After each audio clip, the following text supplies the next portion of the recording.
Sahana bhavatu sahanau bhunaktu sahaviryam karavavai tejasvinavadhitamastu ma vidvishavai. Om Shanti Shanti Shanti.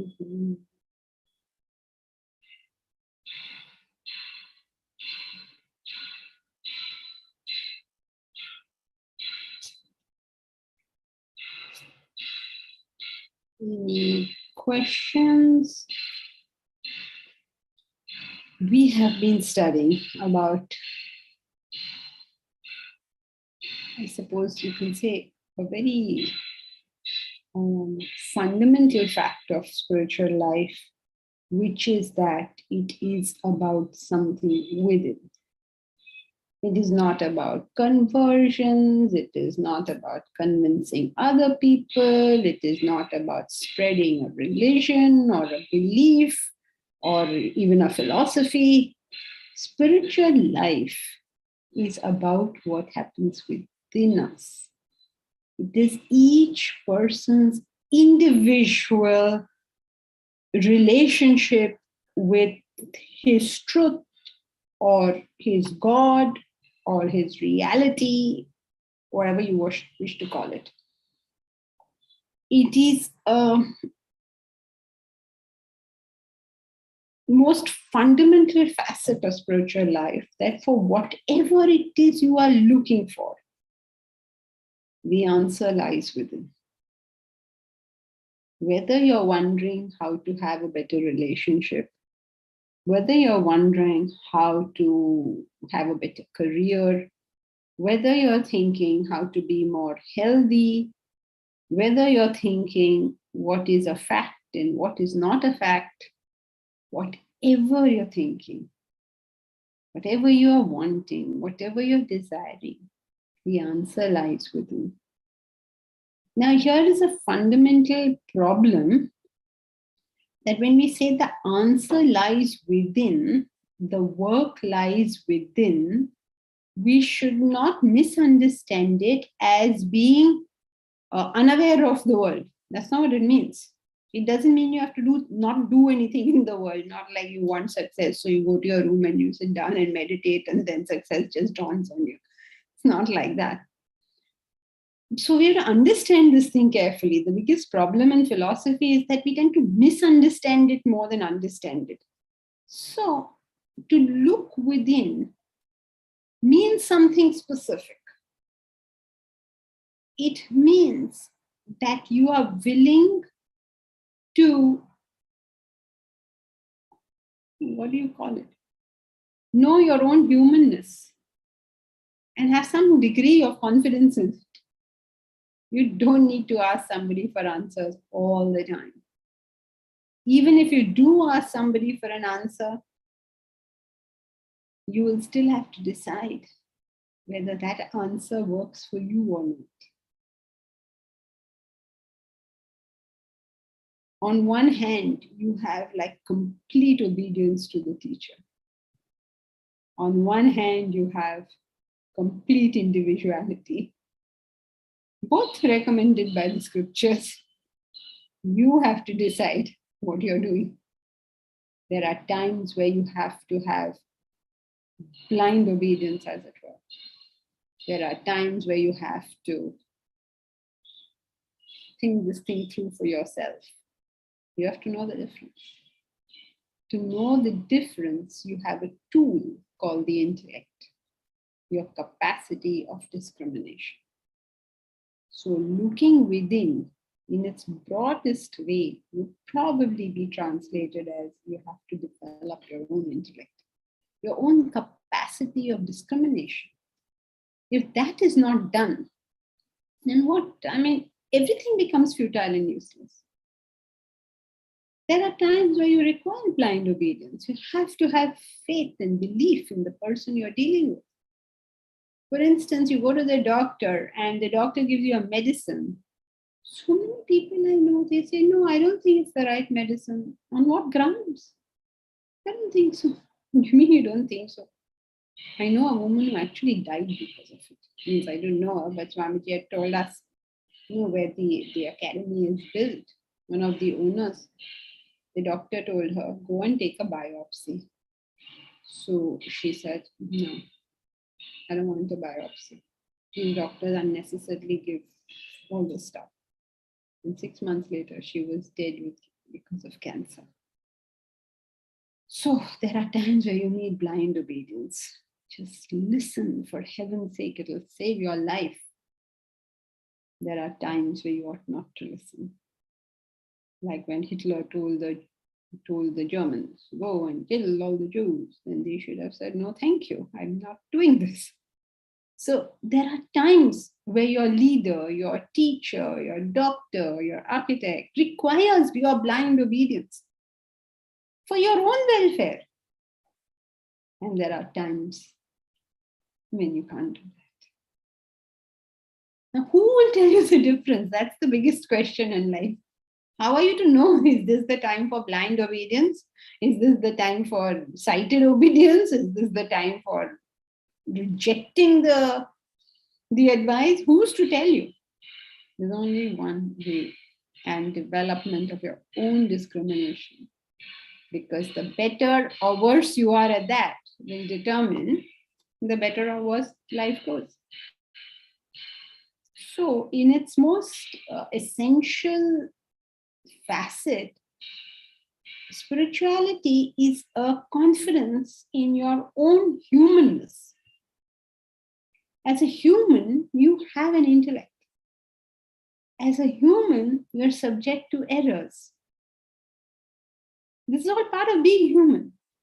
As a human, you can predict the future. As a human, you can err in your understanding of what the future is going to be. You have an amazing intellect to tell you what to do. But your intellect is not absolute. So it can misguide you. But you must have the basic confidence to say, it's fine. I know I will make mistakes. It's part of the journey. It's part of my humanness. I also have the intellect. I also have the conscience. That's part of humanness too. And so if basically my intentions are good, I will somehow make it to that destination. So it's a sort of confidence which accepts your fallibility. Sounds too complicated? No. So you have a confidence, but don't have an arrogance. You're not arrogant that you know everything. You're confident in spite of knowing that you don't know it. Because you believe that there is a fairness in this world. It's a just world. If you keep to the path of truth, truth will stand by you as and when required. So, where is this whole thing happening? It's not, this whole drama is not being played out in the world. As far as the world is concerned, nobody can see what's going on inside. This whole drama is played within. And the better and better you get at this whole sport which goes on within, the better and better you get at the sport which goes on outside. There is a Leela outside. There is a game outside. There's a game inside. You fix the game inside, you'll be able to play the game outside. So introversion is the art of improving what's within. And the consequence of introversion is a wonderful relationship with the world. We're able to draw out from the world whatever it has to offer. Like you see, India is full of natural resources. It's a very rich country when it comes to even Africa. It's a very rich country as far as what is there. Then why are we all, why is the Western world much richer than India or Africa? Why is this happening? Because over here, we don't know how to tap into those resources and draw it out for the welfare of the people. What a tiny place Europe is, no? So tiny. If you look at it on the map, Europe is so small. Then those countries are even smaller. And yet those countries pervaded over the world. They ruled the world. Very, very many of them were ruling many, many parts of the world. How come? So, if we are able to sort out what is within, we are able to draw out the resources from the world. The world has everything that we need. It hasn't been left incomplete. Everything has been given for our needs.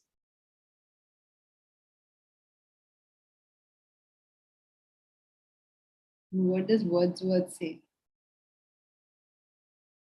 Great Jove doesn't leave his gifts incomplete. He gives us everything we want. And he may further relent. He may give even further. But what is the point of that if we don't know how to deal with it? And there's no way we will know how to deal with it if we don't know how to deal with what is within. So that was the story that we did last time.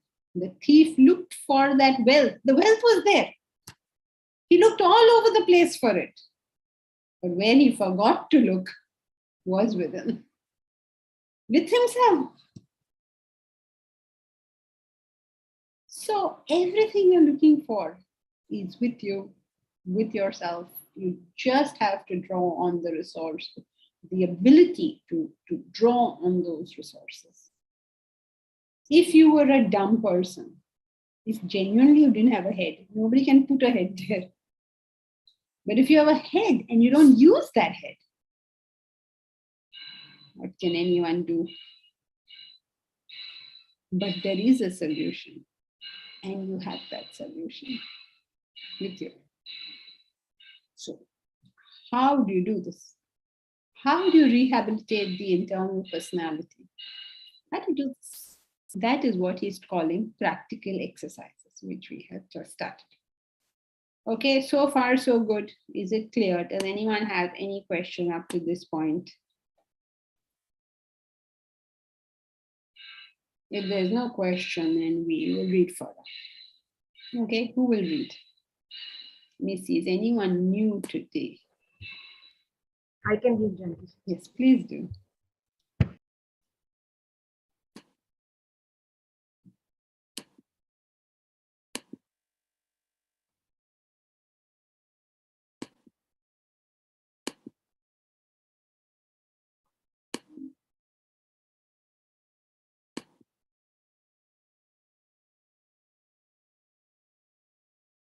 What happened? Sorry. Should I read from the beginning? No one could hear me? Oh, okay. Okay. Scriptural study and reflection. Yeah. Sorry, I was unmute. Sorry. Scriptural study and reflection no doubt strengthens the intellect to prevent the mind from straying into likes and dislikes. Your mind keeps doing what it likes to do and avoiding what it dislikes. To live at the mercy of likes and dislikes is not healthy living. It would turn out detrimental to you. Your intellect must therefore control your activities. But the problem is that the intellect is not always available when the action is executed. After the action is completed, you realize you have acted impulsively. There are many activities performed by you which you yourself condemn as wrong. Have you not regretted at times your own actions? Then why do you do things which you realize later as wrongful? That is because your intellect was not available to you at that time. You have acted mechanically, impulsively. Therefore, the intellect has to be alert and available at the time of executing an action. This can be achieved by the practice of introspection. So here, firstly, he talks about how we should not function according to our likes and dislikes and let the intellect govern our activities. And secondly, he tells us how that intellect would be available to us at the time required. That is through the practice of introspection. Okay, so first problem that our mind does what it likes and dislikes. How is that first problem sorted out? By regular morning study, you Very develop your intellect. okay. Then we have a second problem. The second problem is that we don't realize before an action that that action is incorrect. Or we don't realize before an action, before the action, what action we should perform. Simple examples, right? We have that, you give examples. Why do I have to keep giving examples? Come on, give me an example where after action, you won't have to give some long story, okay? After action, you realize. Give an example. Shout unnecessarily at your children. Very good. You get angry, you shout, excellent itinerary. It's good example and it is told well. Otherwise, people will start and then one day this happened and my child did this and that and that. See, Baba, never mind the Ram Katha. What's the point? Because I think I'm going through it time and again with my daughter. All right. So, straight away, first we shout at our children, then we realize we shouldn't have shouted. It's a typical example of the intellect becoming available after the action. Another example can be, you can think of a retort only after the time has passed. Somebody asked you a question, maybe an insolent question, but and you know exactly how to answer it, but after the time has passed. So, every time, Janki ji, I have something. Yeah. A lot of times it need not be action outside. Na? Sometimes something small that others do, we judge in our mind. And then I realize I've been so wrong just because somebody did something small. I have come to this conclusion, which is so wrong. So the action need not be outside, right? It can be, we can be very wrong subtly in our mind too. Of course, yes. Yeah. So it can be internal, it can be Yeah. external. However, just to be charitable with our own selves, the first time that a thought comes to you, please remember it is an effect. What you do with that thought is a cause. So suppose somebody did something, he came late. Okay, and you said, oh, these people are always unpunctual. You said that. Now, this that you said is an effect. I mean, in your mind, you said. Then if you go on with it, then you're creating further causes. But if you stop yourself and say, these are not the kind of thoughts I want to entertain, then you're on the right track. So don't accuse got it. for the first thought ever. Only all blame is from second thought onwards. Thank you. So when we perform an action, either internally or externally, sometimes we realize after the action, after I spent 10 minutes thinking something negative about somebody unnecessarily, then I realize, okay, somebody is asked on the street is asking for a lift. After the car has passed him, 10 minutes have passed, you think, oh, I should have given him a lift. I'm not suggesting, please, that you give lift to strangers, but it's just the idea, okay? So why that happens is not because you don't have an intellect. Because if you didn't have an intellect, how will your intellect tell you after the action? So you did have an intellect. You did know it was wrong or right or whatever. You had discrimination with reference to that. The difficult part was that the discrimination was not available at the time it was required. For this specific problem is introspection. Okay, what is introspection? Of course, we will study, but please understand what problem it is curing. That is what we must understand. We have two problems. Problem number one, we don't have an intellect. Discrimination itself doesn't work. Problem number two, we have the discrimination, but it works too late. So for problem number one, solution is everybody other than Kinnari. Introspection. Strengthen the intellect. Study. Scriptural studies. Scriptural studies, morning study. With morning study, we increase our capacity of discrimination.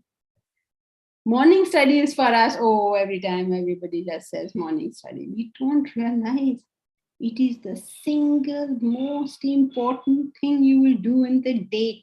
And you may choose to sacrifice any action in the day, but never your morning study. And your lifetime result on that should be like something like 99%, because someday something is bound to happen.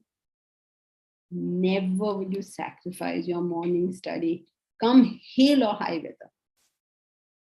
Because sacrificing that is like sacrificing the fulcrum of life. Somebody needs something has to happen. This is very urgent, that is very urgent. Okay, maybe so. But your morning studies are your life. It's not like it's an optional thing. Don't brush your teeth. Okay, that's a bad thing to say, but never in your life will you miss your morning study. If you can't do it for the full hour, you can't do it for half an hour, whatever, make sure you do it. Because there is no point saying I want my life to be good and then not doing what it requires. Then it's a bit pointless. This is what it requires. I'm sorry to tell you this, but this is what it requires. Do it or don't do it. But if you don't do it, don't expect to get the benefits of doing it. And the benefit of doing it is you have a discrimination that is there. You possess that discrimination.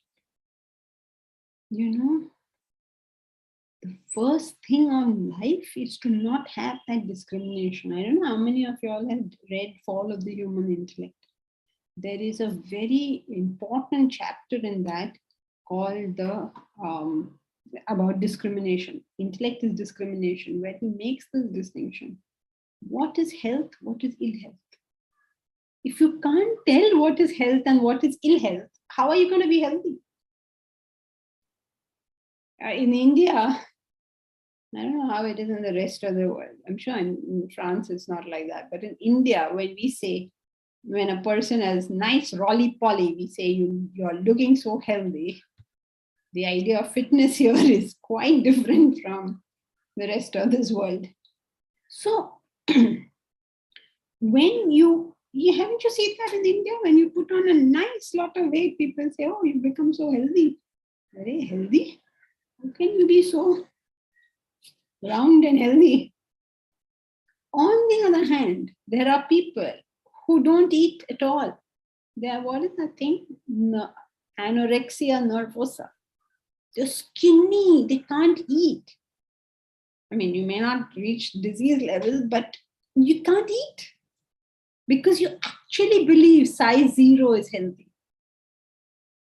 Now, who is to determine what is healthy for each one of us? Some people spend hours and hours on their health. Maybe 3, 4, 5 hours, in exercise or I don't know, something. So what are they doing? Are they working on health? Are they working on body? Are they working on what? Vanity. Okay, you don't answer questions for anyone, Priya. Whatever. I mean, so much time and energy. So we are not even able to identify what will give us health. There are some people who sacrifice sleep for exercise.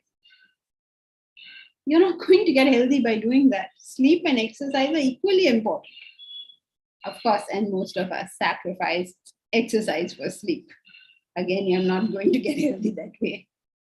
So, what is health? Who is going to tell me? Nobody can come into my life and start telling me, right, what's healthy and unhealthy. Which food is healthy, which is unhealthy? How? My own discrimination has to tell me that. Then what is wealth and what is poverty? Who is wealthy?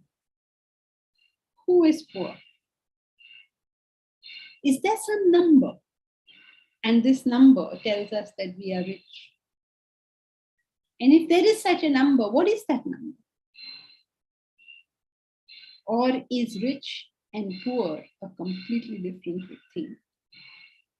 Rich can be defined as having more assets than your desires.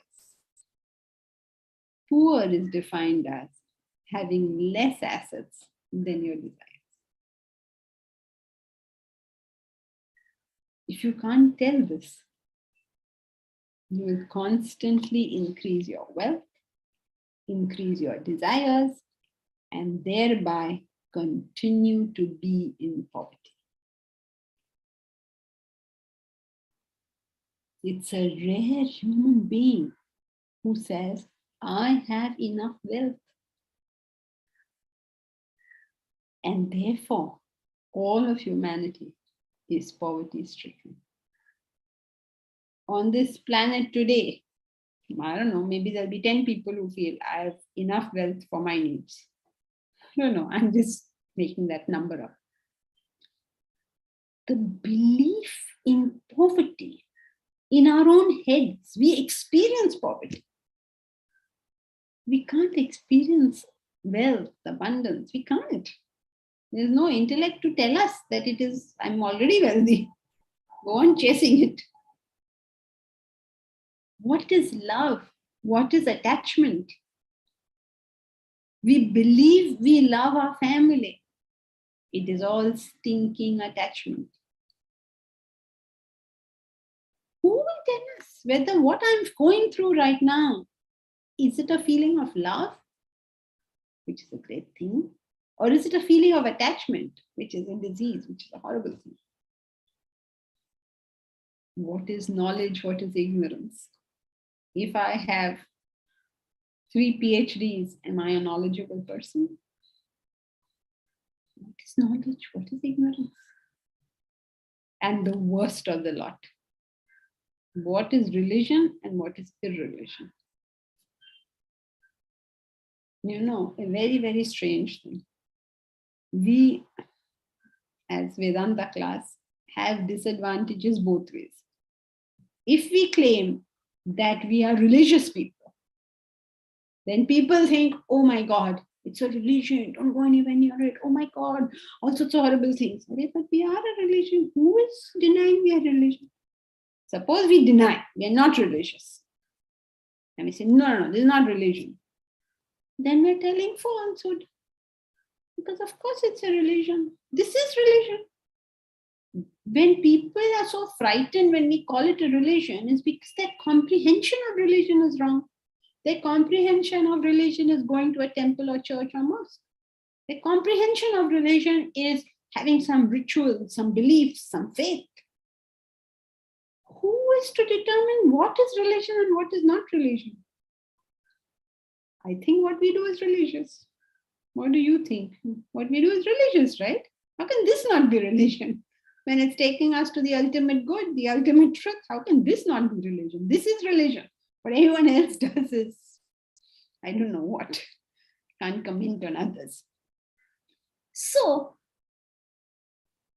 the capacity to tell the difference between two things. Suppose we say very proudly, we are a religious organization. Everyone tell you, don't say like that. Don't say, why not? We are. But we are not a foolish organization. At least I hope we are not.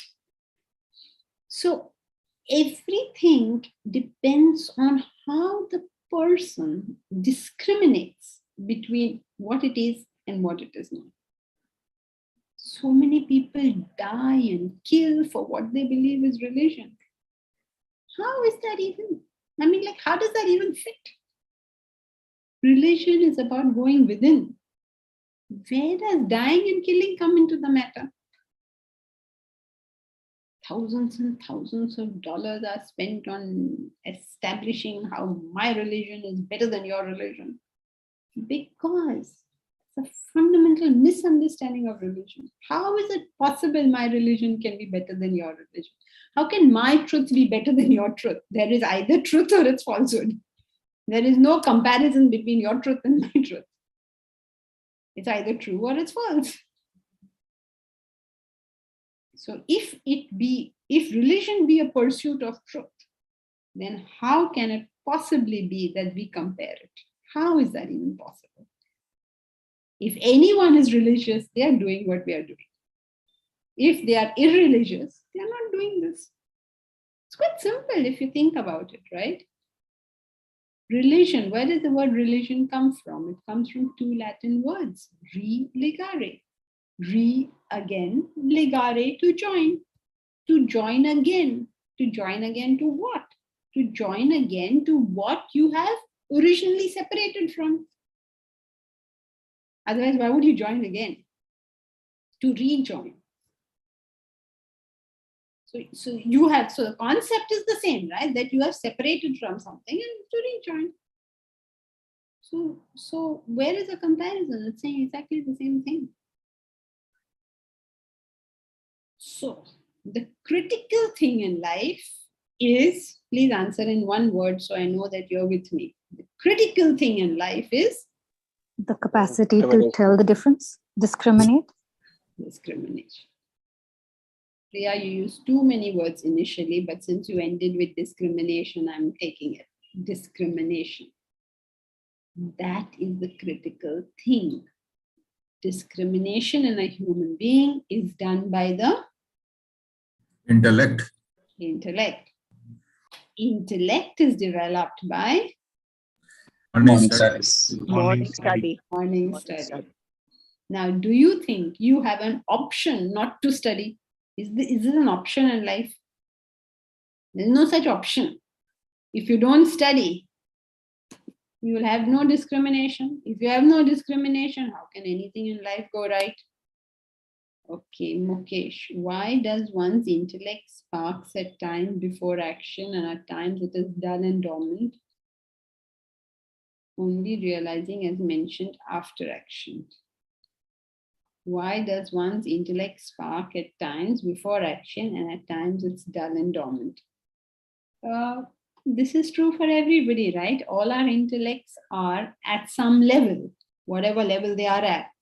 So everything below, quickly discrimination will happen. Everything at the level and above will take effort. So because our intellect is relative, I mean, our growth itself is relative. This is a fact of human life. Sometimes we're smart, we pick it up. Sometimes we're dull because that area is still to be conquered. I have a question. Yeah. So from this paragraph, it seems that it is not so much a question of whether or not the intellect is there. It is the timing which is the issue. So you at a certain time you don't have, the intellect is not available, but one can go through the problem later on. So the intellect is there, but it's not available at the time when it is required. So is timing the issue, or is the absence of intellect the issue? Both are the issue. Why are you just, there are two issues. One is you don't have the discrimination to tell. One is you have the discrimination to tell, but that discrimination was not available at the right time. So there are two issues. Suppose you don't have the discrimination, even after some time, you're not going to be able to tell you were wrong. Let us say a person takes a bad business decision and it doesn't have the discrimination for it. Then even after some time, he won't know that it was a bad decision. He will say this happened, that happened, that happened, this happened. He will give justifications. But if you have the discrimination and it was simply not available, at least in retrospect, you can tell, oh, that call went wrong. So there are two problems. So having an intellect which is available at the right time is the essence, right? I mean, yeah, when you say you have an intellect, you assume that it is available at the right time. So having an intellect is that. But when you analyze it, when you break it down, you realize there are two aspects to this thing, to having an intellect. So what would you call the ability to understand something post the event? Weak discrimination or unavailable. The words in the book is unavailable. Unavailable discrimination. You have it, but it is not available. So unavailable discrimination or unavailable intellect. Okay, thank you. Got it, right? Two separate issues. We have to develop an intellect. When we talk about develop an intellect, it has two aspects. One is discrimination. Two is discrimination at the right time. Two, it's analyzed into two factors. But when we say intellect generally, we mean both.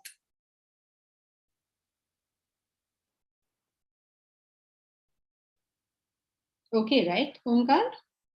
Yes, thank you. Yeah, Ganga.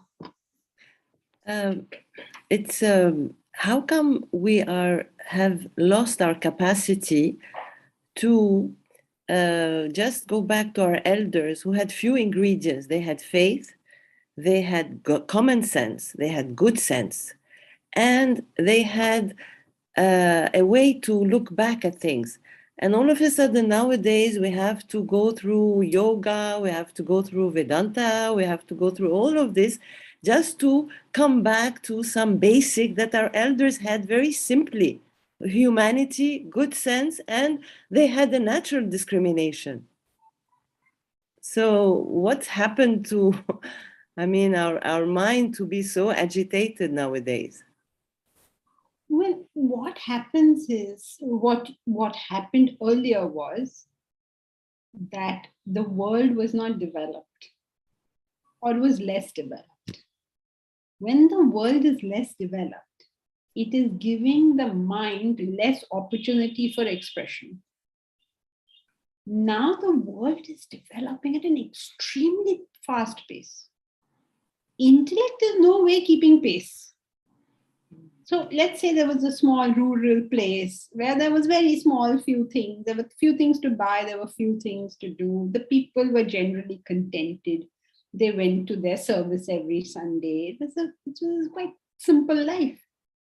But then, let's say a mall came up and then there was very many opportunities to buy things. And then you think, oh, but how do I buy it? I don't have money. So if I have to get money, I have to work. And if I have to work, then my little bit of work 9 to 5 doesn't give me enough money to buy everything in the wall. So let me work 9 to 9, increase the amount of work I do so they can buy more stuff. And then I buy more stuff, then I have to maintain all that more stuff. And this is just chaos happening around here. So as we keep to a very simple external world, a lesser intellect can handle what's going on. Because it's so little whatever is going on. I mean, even their fights were like petty fights. They were not like anything major going on. They will get agitated. They do exactly what we were doing, but it was on such a small scale that when we look back on it, we look upon it as fairly innocent. But when life itself expands, you see how the intellect struggles. So I wouldn't say we are any worse. It's just that we have so much more opportunity. The mind has so many more things that it could get involved in. Like earlier, you had alcohol and smoking. Now you have alcohol and smoking, those continue. Then you have video games and smartphones, and it just keeps increasing. What all is available for your mind to get involved in? First, in India, we had our simple everyday food, dal chawal, everybody ate rice, chapati, some vegetables, some lentils and pulses. Very, very simple meal. Every community had their own little thing of what food they eat. Now we know what every community eats. In India, we know what every community in the world. Like, I don't think my parents must have heard of sushi. They had heard of sushi, but that's only because my mom was into a lot of cooking. But all sorts of things. Mexican, Japanese, and Chinese of different types, Indian Chinese, Chinese, Mandarin Chinese. The amount you have here to choose from, my mind says, give me everything. So it's not that we are any worse than previous generations. It's just that we have a lot more options to go around messing ourselves up. So development and intellect must grow proportionally. Our education system is not geared for this kind of development. That's true. So we don't know. We're not taught anyone this stuff. That's why we need Vedanta now. Okay, so Madeline, you had something, right? Aren't emotions, agitation, an impediment to having intellect available at the right time? Yes, emotions and agitations are an impediment to having an intellect. But if your intellect is strong enough, it's going to hold that. So if your intellectual capacity, see, it will not happen in life that my mind won't get agitated. Suppose somebody says something, then I'll say, oh, how can this person say this thing to me? How do you do this thing? My mind will get agitated. The mind is always reacting to the world. It's happy, it's unhappy. Even happiness is an agitation, by the way. It's just less of an agitation, but it is. People take very many bad decisions when they're happy. Typical example, I think we spoke about it in How Do You Know What You Know? In Vegas, a few drinks, a few wins at the table, and then you go off and get married to somebody. Because you're so like, oh, this life is great. And somebody else also, life is great. And okay, let's do something fun. What should we do? Let's get married. Chill. So, when you're very happy, so you go and do strange things. So the mind is always going to react. It is the intellect's job to see something more than what the mind is saying. That's its job. So, go ahead. Yeah, Sorry, in that sense, in the Bhagavad Gita, I thought it was very interesting to see that Krishna waits for Arjuna's mind to calm down before imparting knowledge.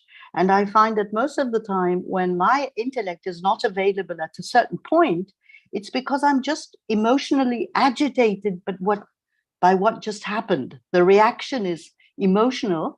So the lesson that I learn from it is that I have to calm down before taking a decision, or calm down before my intellect is ready. Most of the time, it's not ready at the right time because of emotions, confusions, agitations. Yes, but it is available because it is telling you that this is not the right time to take a decision. Oh, I see. Yeah. Otherwise, in that emotion, you will start doing all sorts of weird things. But you're not. You know the old thing, what Ganga would probably tell us. In olden times, they knew count to 10 before you do anything. They told us, right? Before, don't go to bed. A couple shouldn't go to bed, go to sleep at night with a fight. They resolve their fight before sleeping. I mean, stuff like that. So just count to 10. Or in our case, we can always go away and come back. There's no hurry. 9 out of 10 times, there's no hurry. We can always tell people, I'll get back to you about this. But to be able to say, I'll get back to you about this requires an intellect, which has discriminated, this is not the right thing.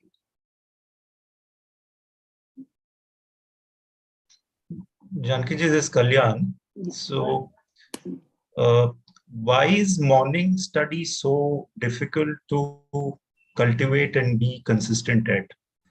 One of the things from my little experience, which I've been trying very hard, is that the results are sort of very slow to come, or it'll happen over a period of long time, but we are expecting probably things quickly, and there are more urgent things, and urgent overtake the important. Yes. Because that's the crux. Unless we crack that or understand, because every time you keep saying that, some of us are attempting very unsuccessfully, some successfully, less successfully, whatever. So that's why we keep trying to do something. Mr. Srinivasan had started that group too, so that you get some peer pressure to do it. Or maybe, in answer to this particular question, because you're saying that because the results take so long, then probably it's because we are not studying the right way. Because why would the results take so long? In fact, a morning study after the first 15 days should give you instant pleasure. The way your mind calms down at that time, it's like that itself can become an addiction, because there is no calmness like the calmness of that contemplation. There's no comparable experience to it. So if after, say, 15, 20 days, you don't tune into that, then something's amiss here. It may be that we're not doing study in the way we've been told, which is 20% reading and 80% thinking. It may be that we're trying to do too much in the morning, too much study in the sense of you're trying to cover a whole portion. Don't try to do the whole lecture in one session of morning study. Take some concept. So if you're attending a class, let's say you attend one class a week, then take the entire 7 days to sort of figure out what that lecture was about. And as you keep delving into it deeper, you start removing the layers more and more. The comprehension, the layers of ignorance get removed more and more. You're like a scientist who's just found something new. You're like, eureka, eureka. So, but sometimes we do some mechanical repetition, what they call parayam. They go on repeating the same thing over and over again until you are, because you're repeating. But if you're investigating, how can that not be exciting? You can understand something that, what is this, a stout Cortez, when a new planet comes into his vision, I don't remember the exact quote. I'm so excited. That chap wrote a poem on it. You know which poem I'm referring to? In my old age, I think I'm beginning to forget things.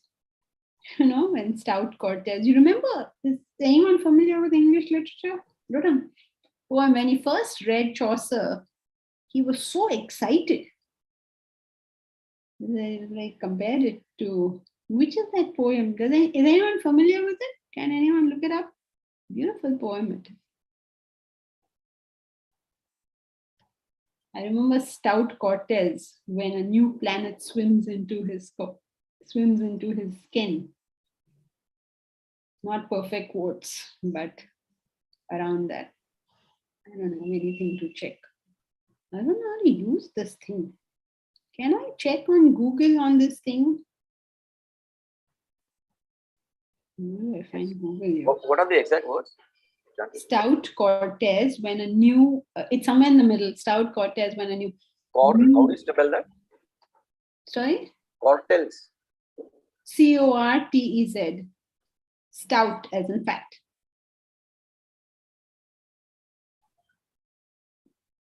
People have written poems when they've understood. When Max Muller read Shakuntala for the first time, the story is that he put it on his head and started dancing.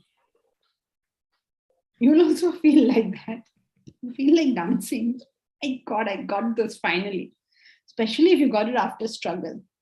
It's probably on first looking into Chapman's poem. Yes. Read the poem. Much have I traveled in the realms of gold, and many goodly states and kingdoms seen. Round many western islands have I been, which bars and feet lead to the follow cold. Oft of one wide expanse had I been told, that deep borrowed homely root, as is domestic. Yet did I never read its pure serene, till I heard Chapman speak out loud and bold. When felt I like some watcher of the skies, when a new planet swims into his skin, or like Stout Cortez with eagle eyes, you'd start at the Pacific, and all his men looked at each other with wild surmise, silent upon a peak in Darien. Looked upon each other with wild surmise, like a peak, seeing a peak in Darien. He's expressing that he read that thing and how he felt. He felt like some star watcher suddenly finds a new planet. Like seafarers suddenly see a new peak. Imagine you've been on the sea for so long and then you see a mountain there. How would you feel? So that is what morning study does. Or like Max Muller, you put it on your head and you start dancing. You say, oh God. Sometimes, I'll tell you, sometimes as one studies, one suddenly understands something. And then you go and catch whoever is there near you and try to explain whatever you just understood. And mostly people around you are least interested in Vedanta. So they tell you, they listen to you because we are talking to them. But they're like, okay, fine, good for you. You can't even share that joy with anyone because nobody knows what on. So what is so great in what you're saying? But you have just understood it. So you're like, oh, wow, I just got it. So, you get, how can you not enjoy morning study? The best thing in the world. So if you're not getting that kind of enjoyment, then something is wrong. Like, what could it be? So it's a good question, Kalyan, because then we can also figure out if to us, this is not like, get up to study. Why are you getting up in the morning? I'm getting up to study. If it's not like that, then let's work together and figure this one out. Because many people have also asked this question, how do you reflect? Many people have asked this question. And many times it has been answered in various different ways. But maybe there's some lacuna there. I don't know what it is. But you see, unfortunately, I can't speak to each one of you individually, though I'd love to. So if you have an individual issue, please talk to me. Maybe if we talk about it, it'll get sorted or something. I don't know. Sure. So you should get from morning study instant pleasure. You should get from morning study long-term gain. And you should get from morning study self-realization. What else do you want in life? Get it all. Hari Om Janki, ma'am. Yeah. Maybe from today's lecture, suppose you're given a very good definition like richness and poorness. Poor, what is rich, what is poor? We have our own definitions. Now, say tomorrow morning I'm getting up 5 o'clock. Maybe these words I'll take up like, oh, what is rich?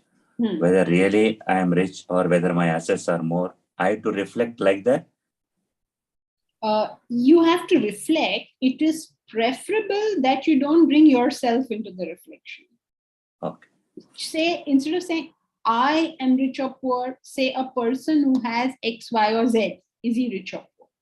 It could be you yourself, but don't talk about it as I. Because one of the purposes of our work in this field is that the I goes away. So in morning study, if you superimpose it, then that's a,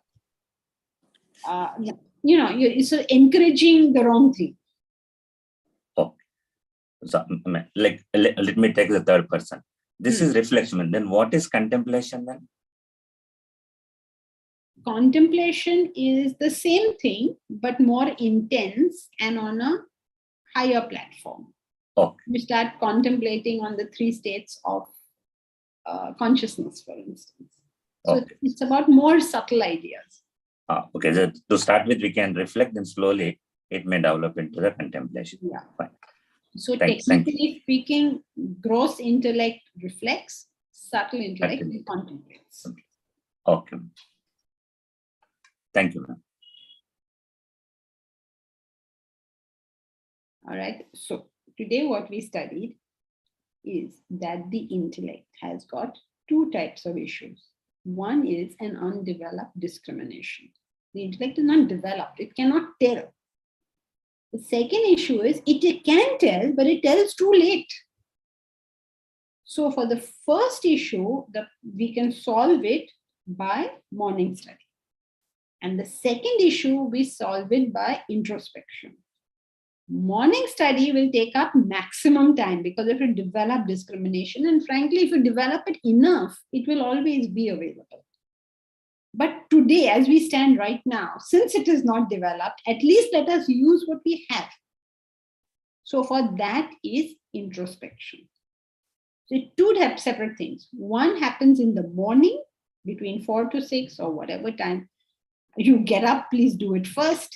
The earlier you do it, the better, but don't put too many issues on your head. Our goal is to do morning study between 4 and 6, but that's our goal. So now where am I? I get up, let us say at 10 o'clock. Then please try to get up at 9:45 and do some studies. Okay, just try to take it back slowly. We have to start from where we are. We can't start from anywhere else. If you're getting up at 10 o'clock, please make no attempt to get up at 4 o'clock in the morning. It's not going to work. Now go step by step. And then at night before you sleep, 5 minutes of introspection. Not too much. So shall we read the paragraph on introspection? We have 2 minutes. Will anyone read? May I read? Please. So introspection is a process of self-observation to be practiced every night before you retire. It involves the recollection of your experiences during the day. Try and remember every experience you have gone through in a sequence from the time of rising to the moment of introspecting. In your initial attempts, you may not remember the details of what you have done, but with repeated practice, you will recollect each and every activity. This exercise should not take you more than 5 to 6 minutes. While doing so, do not analyze or criticize your actions. You're only to be aware of them. Any form of involvement in the merit or demerit of the action would break the trend of introspection. Moreover, it may develop cynicism or frustration. When you remember an action over and over again, you become aware of it, and constant recollection of daily actions would render your intellect alert. So what he's saying is a very practical method, which is every night to take 5 or 6 minutes and to recollect the experiences of the day. In doing so, Swamiji says, do not criticize yourself or analyze your actions, just go through them. And by doing so, you will sharpen the intellect. Very good. You will not sharpen it, you will make it available. You will make it available. Sharpening will happen in the morning, but this will make it available. Very good, Madeline. So introspection, 5 minutes at night. Just remember the day. Don't analyze it. Don't criticize it. Don't praise it. Don't get involved in it. If you spend more than 5-6 minutes doing it, you're doing something you're not supposed to be doing. All you're doing is recollecting the day. Just remember, I got up, I brushed my teeth, I sat down to study, I went for a walk, whatever. Just remember it. Takes about 5-6 minutes. Okay. This activity makes the intellect available. Doesn't sharpen it, just makes it available. Okay, be clear about the two processes and the two tools to get that. Yes, just one quick question. So can we say contemplation in the morning and introspection at night? Contemplation in the morning and introspection at night? Yes, correct. Reflection. Let's use the word reflection. Reflection in the morning and introspection at night. But I mean, like, why would you not say that if that's how it happens? Why did the question come to you? No, because it seemed to me that in the morning you could probably think of larger things, and at night before you retire, you think about your day. No, just remember your day. In the morning, it's got nothing to do with you. Yeah. You're studying the text. And at night, it's everything to do with you, right? Only as a memory. Oh, yes. Deep Raj, to what level of detail should we introspect? As much as you can remember. The more you can remember, the better. But you have to finish it in 5-6 minutes. And you have to do it last thing at night before you go to sleep. Yeah, Bharat. Jankiji, sorry, one question. So sometimes you don't remember the sequence correctly. By the time you reach the activities in the afternoon, you suddenly remember what happened in the morning. So do you still recall that, or do you simply go ahead? No, you already recalled it. No, now you remember. Now you go ahead. Okay. Remember, important, do not let the time exceed 5 to 6 minutes and be as detailed as you can do. What will tend to happen is mind will go all over the world. So don't exceed 5 to 6 minutes. Remember, it's the last thing you do before you sleep. You're going to sleep now. You don't want to do anything else. Yes. So the first time I did it, the introspection lasted longer than morning study that day. Yes, it does tend to do that, but we have to bring it back. Yes.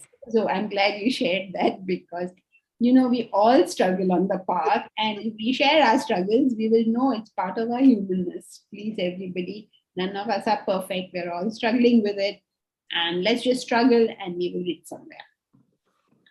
Okay, so now, Bharat, you had an announcement.